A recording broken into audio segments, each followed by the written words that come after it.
Conferenza stampa del sindaco Miccichè oggi sui danni provocati in città dal maltempo. Il ministro Musumeci fa un sopralluogo nelle zone danneggiate, giunta straordinaria del presidente della regione Schifani per deliberare lo stato di emergenza in Sicilia. Riunione dei rappresentanti agrigentini a Roma con i vertici di Fratelli d'Italia alla presenza di Arianna Meloni e di Giovanni Donzelli. Priorità i danni provocati dal maltempo e la scelta di un candidato per le prossime elezioni comunali in città. Presentati i documenti richiesti dal Ministero delle Infrastrutture per l'aeroporto di Agrigento, presenti l'ingegnere Di Carlo per il Libero Consorzio e l'onorevole Calogero Pisano. Nota del cartello sociale sull'Università di Agrigento che accoglie con favore il ripristino della guida al polo universitario. Bilancio delle multe fatte dal Comune di Agrigento per le infrazioni della ZTL in via Tenea, sono circa 200 al giorno. Presentato il libro sul Livatino del magistrato Gianni Caria al Tribunale di Agrigento, inaugurata la mostra fotografica su Camilleri del fotografo agrigentino Pitrone.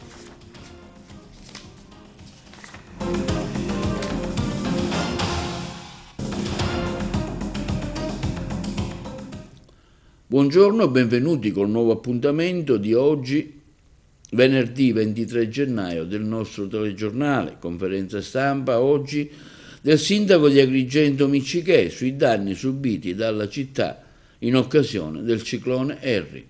L'intervista al sindaco.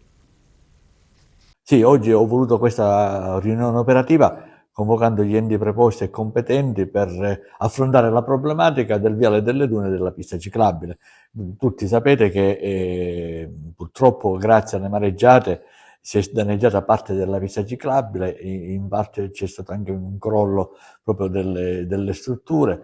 E nell'immediato la soluzione forse è quella di creare una barriera, anche se provvisoria, di scogli per evitare che le prossime mareggiate possano continuare con questa erosione. So che gli enti preposti, l'assessorato regionale, che ringrazio nella figura dell'assessore Savarino, stanno lavorando tantissimo. La burocrazia però a volte purtroppo è lenta e nelle more di un progetto che già è stato redatto, c'è anche il finanziamento, ma capite bene ancora tra virgolette si perde un po' di tempo. L'intenzione di questa amministrazione comunale, proprio con fondi del comune, è quella di tamponare realizzando una scogliera tampone proprio per far sì che poi i lavori futuri potranno realizzarsi. Agrigento chiederà lo stato di calamità? No, non è Agrigento che lo chiede, noi abbiamo fatto una relazione grazie anche alla mia protezione civile e ringrazio proprio per l'attività intensa di questi giorni al dottore Sciara.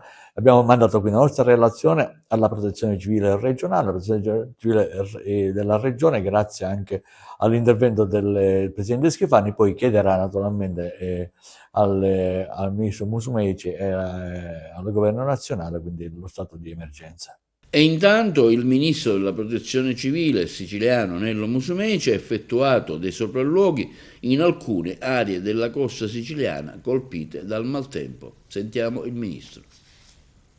Convocato per la prossima settimana, naturalmente aspettiamo che dalla Regione arrivi formalmente la richiesta di dichiarazione dello stato di emergenza. I comuni sono chiamati in queste ore a procedere alla verifica dei danni, ad avanzare una sommaria stima e trasmettere gli atti alla Regione. Sulla scorta dei documenti ricevuti dai comuni colpiti, la Regione formula una richiesta al Dipartimento Nazionale e quindi al Ministro, che poi porta al Consiglio dei Ministri la richiesta di dichiarazione e illustra la esigenza. Il tutto può avvenire nello spazio di 3-4 giorni, ma intanto i sindaci, se vogliono, e già alcuni lo stanno facendo, possono benissimo lavorare per rimuovere macerie, per ripristinare la viabilità essenziale, i servizi prioritari, possono farlo con le loro ordinanze anche senza le necessarie coperture finanziarie si costituisce un debito fuori bilancio che poi viene regolarmente pagato, proprio perché bisogna in questo caso rimuovere le condizioni di pericolo, e il sindaco, come sapete, è la prima autorità di protezione civile. E si è svolta ieri una giunta regionale straordinaria del governo Schifani per deliberare la richiesta dello stato di emergenza nazionale per i danni subiti dal maltempo. Ce ne parlano i colleghi di Palermo. Si è tenuta la giunta straordinaria convocata dal presidente della regione siciliana Renato Schifani per affrontare l'emergenza provocata dal maltempo nell'isola. Al momento, in base a quanto affermato dal presidente della regione, i danni causati dal ciclone Harry ammontano a circa 740 milioni di euro. Schifani ha aggiunto che per la fase della ricostruzione proporrà la nomina di un commissario che agisca in deroga alle norme tagliando le rituali procedure. L'emergenza è garantita da questa disponibilità finanziaria immediata messa a disposizione della protezione civile. Sicuramente vi sarà una grande collaborazione paritaria tra il governo regionale e nazionale. Il governo regionale farà di tutto per poter attingere anche al recupero di somme derivanti dal programma di fondi di coesione 14, 20, 21, 27 somme, quindi di pertinenza della regione. Quindi non trovo preoccupazioni su una condivisione di individuazione di somme, reperimento di somme. Io nel pomeriggio di domani e dopodomani mi recherò nella zona di Catania, nella zona di Messina, la zona ionica, quella sostanzialmente danneggiata. Incontrerò i sindaci, incontrerò naturalmente i titolari dei balneari danneggiati, voglio incontrare anche la gente per far sentire la presenza della regione e rassicurarli. Un consuntivo sui danni in Sicilia che ammontano a oltre 740 milioni di euro. Ce ne parlano meglio i colleghi di Messina. È pesantissimo il bilancio dei danni provocati dal ciclone Harry, che ha colpito la Sicilia tra il 19 e il 21 gennaio 2026.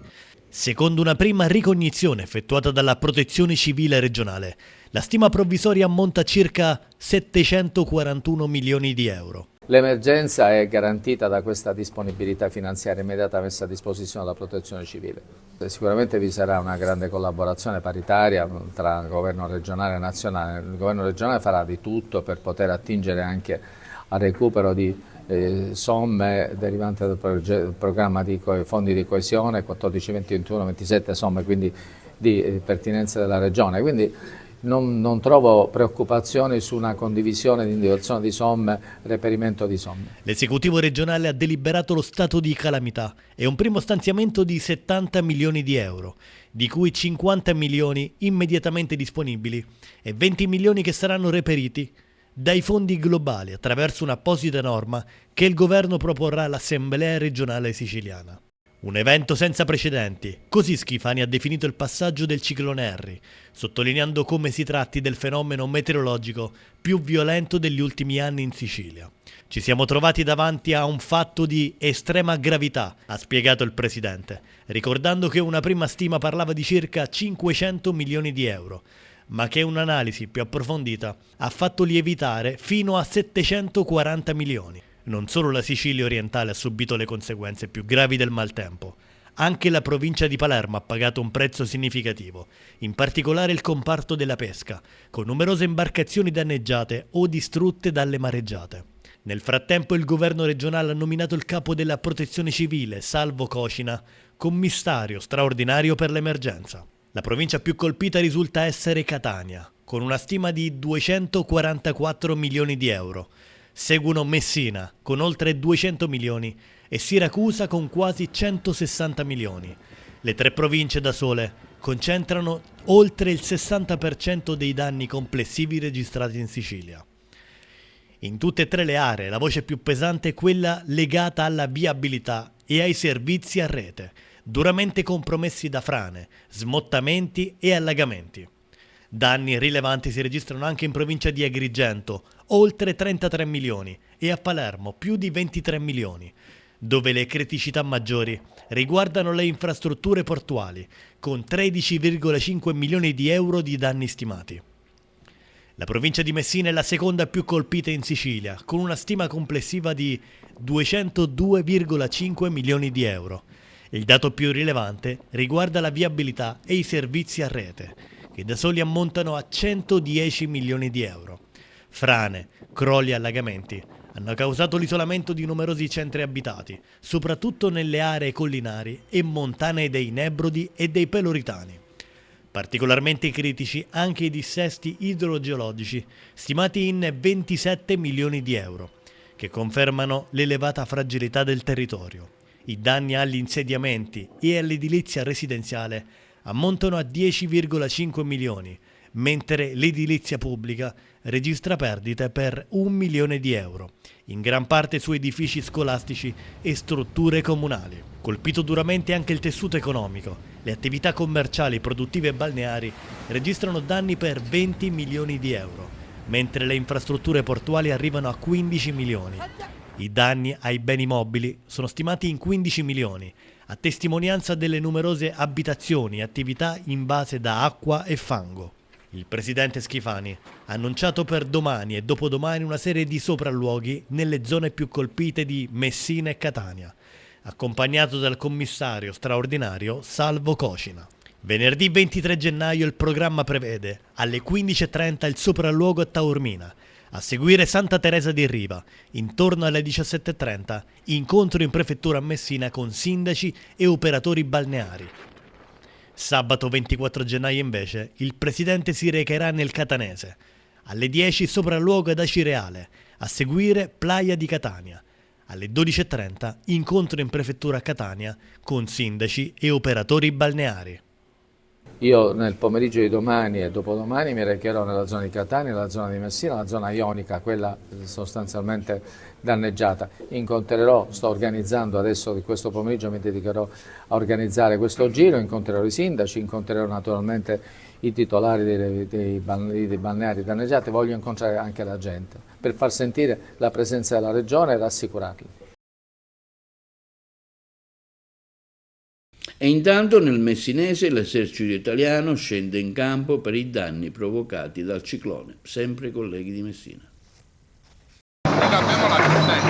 Ricomincia una nuova giornata e andiamo avanti. Ringrazio ancora tutti quanti i volontari che ci hanno dato una mano ieri e che stanno continuando a lavorare anche oggi. Siamo qui con l'esercito, ringrazio il Ministero della Difesa, il governo che l'ho messo subito a disposizione, e non solo a Fulci ma anche negli altri comuni.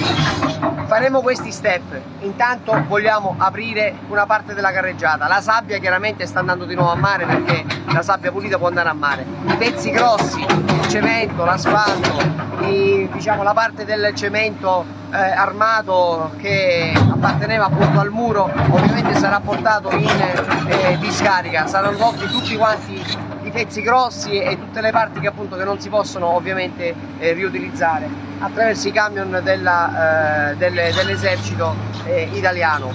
Perché stiamo facendo questo? Perché dobbiamo cercare di fare uno sforzo, uno step per cercare di aprire quantomeno un senso di marcia. È un miracolo che stiamo cercando di fare e speriamo di riuscire a farlo entro metà della prossima settimana. Sarebbe già una gran cosa, già un segnale di ripartenza. Nel frattempo abbiamo pensato che siccome siamo a fine gennaio, è giusto spiegarle queste cose perché le persone le devono sapere. Non è corretto andare a togliere in questo momento il muro seppur caduto in questo preciso istante, perché se lo togliamo adesso rischiamo altre mareggiate e se non interveniamo immediatamente con la ricostruzione del muro, in un momento tra l'altro fragile dal punto di vista meteorologico perché possono salire altre mareggiate chiaramente, le case sarebbero senza praticamente alcuna barriera e l'acqua entrerebbe direttamente dentro anche con piccole mareggiate. Quindi dobbiamo fare il secondo step successivamente con la demolizione dell'altra parte, ma intanto questa ci serve come barriera. Apriamo intanto però, cerchiamo di aprire intanto una corsia, poi successivamente con gli stanziamenti economici importanti potremo partire anche con la demolizione dell'altra parte e con la ricostruzione, ma dobbiamo farlo in tempi certi e vedendo anche le previsioni meteo chiaramente. Andiamo avanti, sempre. Passiamo ora alla politica. Si è svolto ieri a Roma, presso la segreteria nazionale di Fratelli d'Italia, un incontro alla presenza dei responsabili nazionali Arianna Meloni e Giovanni Donzelli presenti anche il deputato nazionale Calogero Pisano, l'assessore regionale Giusy Savarino, il coordinatore provinciale Adriano Barba e Paolo Antinodo, coordinatrice della città. Tra le priorità discusse quella di intercettare un candidato capace di sintesi del centrodestra per le prossime elezioni amministrative ad Agrigento, il nostro servizio. Si è svolto a Roma presso la segreteria nazionale di Fratelli d'Italia un incontro alla presenza del responsabile nazionale Arianna Meloni, Giovanni Donzelli, Pierluigi Biondi, del commissario regionale Luca Sbardella. Alla riunione hanno preso parte il parlamentare nazionale Calogero Pisano, l'assessore regionale Giusy Savarino, il coordinatore provinciale Adriano Barba, il coordinatore cittadino di Fratelli d'Italia di Agrigento Paolo Antinoro, insieme ai consiglieri comunali e agli ex assessori del partito. Preliminarmente la delegazione agrigentina ha voluto portare all'attenzione dei dirigenti nazionali le gravi conseguenze dell'uragano che hanno interessato le coste agrigentine, con l'esibizione anche di immagini che hanno suscitato una grande attenzione dai vertici del partito, un impegno sinergico per dare risposte rapide e concrete nel più breve tempo possibile alla nostra comunità. A seguire il confronto è stato incentrato sulle prossime elezioni amministrative di Agrigento in programma nella prossima primavera e sul quadro politico e amministrativo della città. A margine dell'incontro, il gruppo di Fratelli d'Italia di Agrigento ha ribadito con chiarezza e compattezza la volontà di lavorare per una proposta politica condivisa all'interno di un centrodestra unito capace di offrire alla città una prospettiva credibile, solida e coerente. Fratelli d'Italia si è detto pertanto pronto a lavorare nel superiore interesse delle emergenze della città, mantenendo unito il centrodestra. La priorità dunque rimane quella di intercettare un candidato capace di sintesi del centrodestra e, se necessario, pronto a mettere a disposizione anche la propria classe dirigente, che si è detta tutta disponibile e pronta ad affrontare la prossima sfida elettorale all'interno di un percorso unitario basato su contenuti, visione e responsabilità nell'interesse esclusivo di Agrigento e dei suoi cittadini. La nostra è una classe dirigente attenta e pronta ad affrontare le sfide di una terra complicata in piena sinergia con il governo regionale e nazionale guidato dalla Premier Giorgia Meloni. Consegnata la documentazione richiesta dal Ministero delle Infrastrutture sul progetto per l'aeroporto di Agrigento, presenti l'ingegnere Di Carlo per il libero consorzio e l'onorevole Lillo Pisano, il nostro servizio. Compie un passo in avanti l'importante progetto aeroporto di Agrigento, per il quale assume un ruolo determinante il libero consorzio comunale, presieduto da Giuseppe Pendolino. Nell'incontro a Roma tra la delegazione e il libero consorzio guidata dall'ingegner Michele Di Carlo e i tecnici del Ministero delle Infrastrutture e i trasporti sono stati analizzati i punti del progetto per il quale lo stesso Ministero aveva richiesto al libero consorzio diverse integrazioni, in particolare sul business plan elaborato dalla KPMG, per giustificare la sostenibilità economica dell'aeroporto e su alcuni dettagli di costruzione, inclusi anche vari aspetti di natura ambientale e idrogeologica sviluppati dalla Idrogeo. Gli elaborati a una prima analisi hanno ottenuto un riscontro positivo e sugli stessi il Ministero per i Trasporti si esprimerà successivamente. Abbiamo prodotto un notevole sforzo per completare un iter tecnico-amministrativo già iniziato in precedenza, afferma il Presidente del Libero Consorzio Giuseppe Pendolino. Dal mio insediamento ho stanziato risorse importanti, mi corre pertanto l'obbligo di ringraziare tutti coloro, le associazioni, le istituzioni che hanno contribuito alla ripresa del progetto e faccio appello alla politica affinché si impegni per l'inserimento dello stesso. All'incontro ha partecipato l'onorevole Lillo Pisano, che afferma soddisfatto: abbiamo fatto un ulteriore passo verso un traguardo che fino a poco tempo fa sembrava solo un sogno. Non solo sono parole, non sono promesse, sono atti concreti, sono risultati, sono fatti che avvicinano Agrigento e gli agrigentini al futuro che meritano.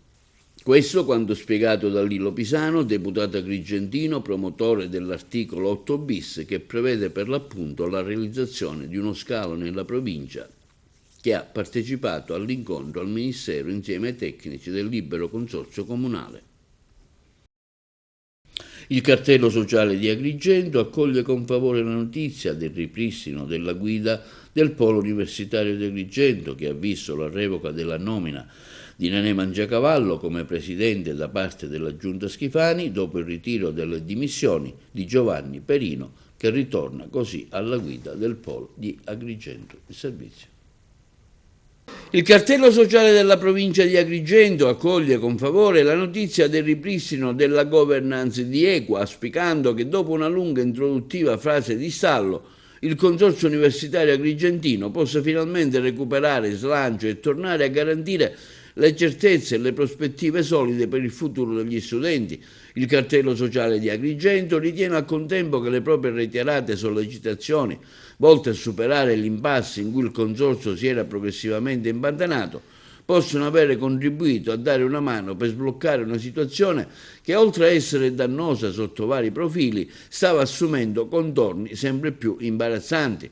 Alla luce di questo avvio, il cartello sociale agrigentino auspica che il Consiglio di amministrazione di Equa sappia recuperare il tempo perduto, operando con responsabilità e tempestività per la messa in sicurezza del consorzio, sia da un punto di vista finanziario che sotto il profilo della continuità e della qualità dei servizi indispensabili alla didattica.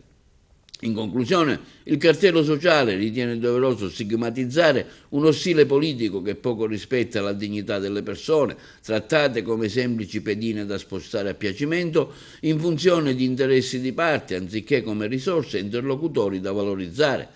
Comportamenti, conclude il cartello sociale, che non depongono bene se applicati a un'istituzione che ha compiti formativi ma anche educativi. Ricordiamo che la Giunta regionale aveva disposto la revoca della nomina di Nenè Mangiacavallo quale nuovo presidente dell'Equa. La decisione è avvenuta dopo il passo indietro di Giovanni Perino, che ha ritirato le dimissioni del settembre dell'anno scorso, tornando così alla guida della presidenza. Dopo le tante tensioni politiche in seguito alla nomina di Mangiacavallo, tutto pertanto torna come prima. Perino sarà il presidente e la fresca nomina di Raffaele Sanzo, vicepresidente in quota Forza Italia. E la ZTL, zona a traffico limitata di via Atenea, continua a essere violata da numerosi automobilisti, spesso turisti, che stanno poco attenti. Il bilancio del 25, riferito al periodo tra il 1 gennaio e il 31 dicembre, conta 2.504 verbali elevati dalla Polizia Municipale di Agrigento per accessi non consentiti, una media di 200 infrazioni al mese. A commetterle sono per lo più visitatori italiani e stranieri alla guida di vetture prese a noleggio, ma tra i convenzionati figurano anche tanti cittadini agrigentini che non rispettano i divieti. La sanzione, ricordiamo, è di 96 euro, che può essere ridotta se pagata entro 5 giorni. Una pensionata ottantenne di Ribera è stata vittima di un raggiro. Un malvivente si è presentato alla sua porta dicendole che il figlio aveva avuto un incidente stradale nel quale era stata coinvolta anche una donna in gravidanza e che per evitargli l'arresto avrebbe dovuto aiutarlo economicamente. L'anziana, spaventata, ha consegnato gioielli e preziosi per un valore di circa 3.000 euro. Solo in un secondo momento ha capito però di essere stata truffata.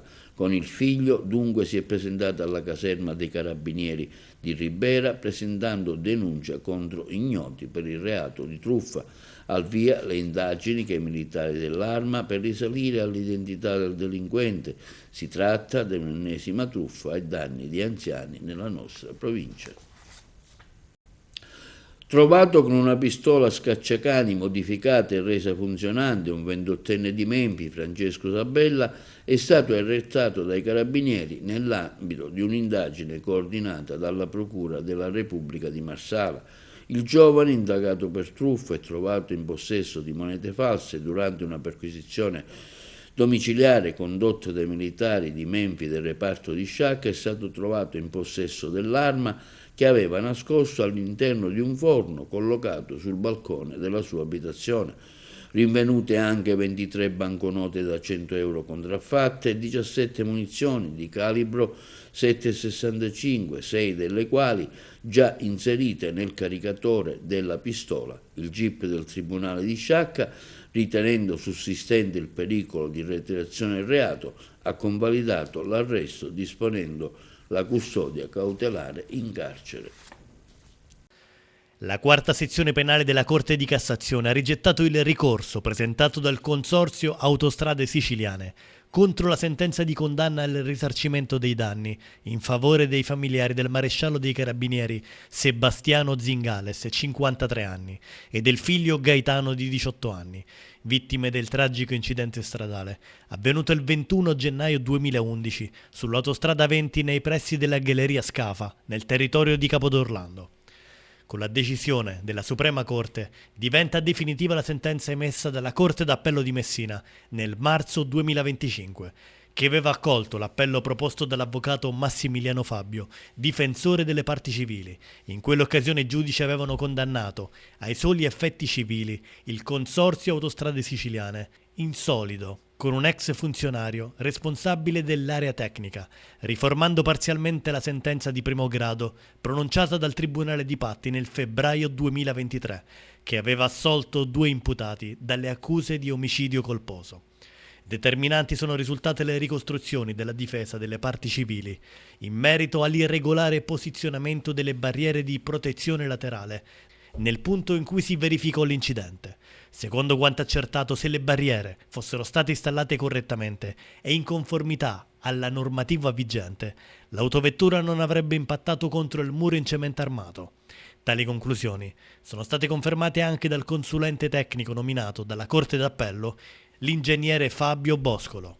Abbiamo sostenuto sin dall'inizio la piena responsabilità di chi avrebbe dovuto garantire, ai sensi dell'articolo 14 del Codice della Strada, tutte le misure necessarie a tutelare la sicurezza e l'incolumità degli utenti, ha commentato l'avvocato Massimiliano Fabbio. Ciò che appare assurdo è che continueremo a denunciare e che a distanza di 15 anni e un giorno lo stato dei luoghi in cui avvenne il fatale impatto sia rimasto immutato. Presentato il libro Rosario va in pensione presso l'aula del Tribunale di Agrigento, presente l'autore Gianni Caria, magistrato, ha coordinato Salvatore Cardinale e i saluti del Presidente del Tribunale di Agrigento Giuseppa Melisende Giambertoni, le interviste di Davide Sarto. È un evento che riguarda una cosa del tutto originale. Questo atto unico ipotizza quella che sarebbe stata la vita di Livatino se fosse realmente sfuggito all'attentato, cosa che non è accaduto, e lo fa con molta umanità, con molta misura, con molto rispetto della figura di Livatino. Questa è la ragione per cui ho ritenuto che fosse giusto che questa presentazione si facesse in tribunale. Perché ha scelto di immaginare una vita possibile per Rosario Livatino? È stato, per quanto mi riguarda, un modo per ricordarlo in una maniera che non fosse la solita rievocazione storica. Su Rosario Livatino è stato scritto tutto praticamente della sua vita, sia professionale sia tutto ciò che naturalmente ha riguardato la beatificazione. Io scrivo anche romanzi e allora ho scelto di dare alla cosa un taglio di letteratura, cioè quindi un taglio di immaginazione, cercando per l'appunto di provare a immaginare quella che sarebbe stata la vita di Rosario senza l'attentato.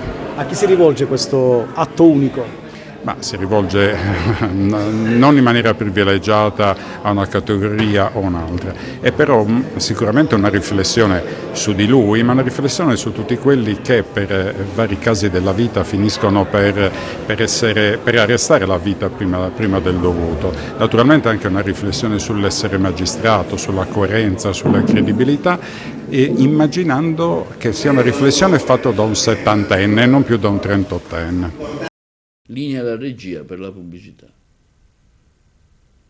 E nell'ambito delle iniziative dedicate ai 100 anni della nascita dello scrittore empedoclino Andrea Camilleri, ieri è stata inaugurata una mostra fotografica a cura di Angelo Pitrone con il sostegno della Sovrintendenza di Agrigento presso la chiesa di San Lorenzo.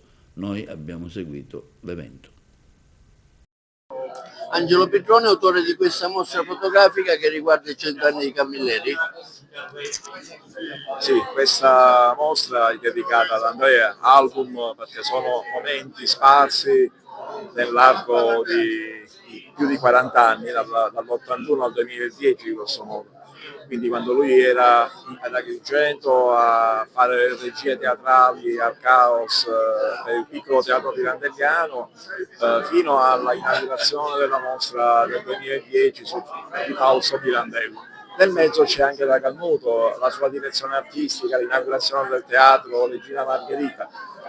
E Camilleri è stata una persona importante anche per me, per quello che ho potuto realizzare anche fotograficamente nei miei libri e nella mia fotografia. Fino a quando si potrà vedere la mostra? La mostra ufficialmente è fino al 5 febbraio, ma si parla già di una proroga da definire meglio. Sì, e noi siamo molto orgogliosi perché Angelo Pitrone è stato per 30 anni fotografo della soprintendenza e quindi questa mostra su Andrea Camilleri ha sicuramente per noi un valore aggiunto importante e continuano le manifestazioni per il centenario. Abbiamo voluto travalicare anche il 2025 e con il 2026 abbiamo voluto chiudere con questa mostra di scatti inediti del maestro Camilleri dagli anni '80 del secolo scorso fino alle ultime presenze a Porto Empedocle ad Agrigento. Ci sarà un altro evento più, mi pare. E ci sono altri eventi, le presentazioni dei libri per esempio che abbiamo stampato, atti di convegni e poi ci sarà la presentazione, il premio Giovani Ricercatori Andrea Camilleri che è stato già assegnato e che quindi verrà fatta la premiazione ufficiale.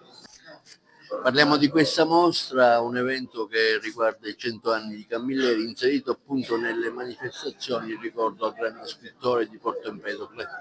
Sì, è una mostra molto interessante perché ci mostra un Camilleri ancora non circonfuso dalla fama internazionale e mondiale che poi lo avrebbe toccato, cioè è la storia di una persona che poi sarebbe diventato in qualche modo un personaggio.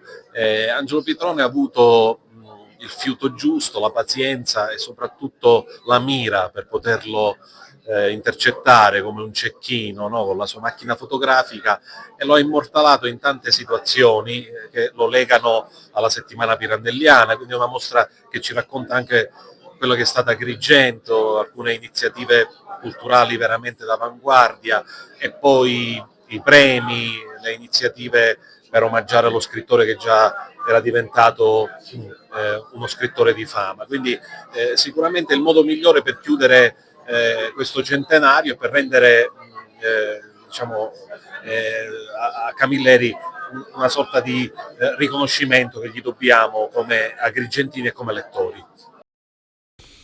E questo è tutto per TV Notizie di oggi. Vi ricordiamo che i nostri programmi si possono vedere in tutta Italia sul canale 268 il digitale terrestre, in streaming sul sito www.televideagrigento.tv e il telegiornale sul canale 93 di Video Sicilia alle 15 alle 20 e replica la mattina alle 9. I nostri servizi si possono visionare sul canale YouTube di TVA Televideo Agrigento. E questo è tutto per oggi, vi auguriamo una buona serata.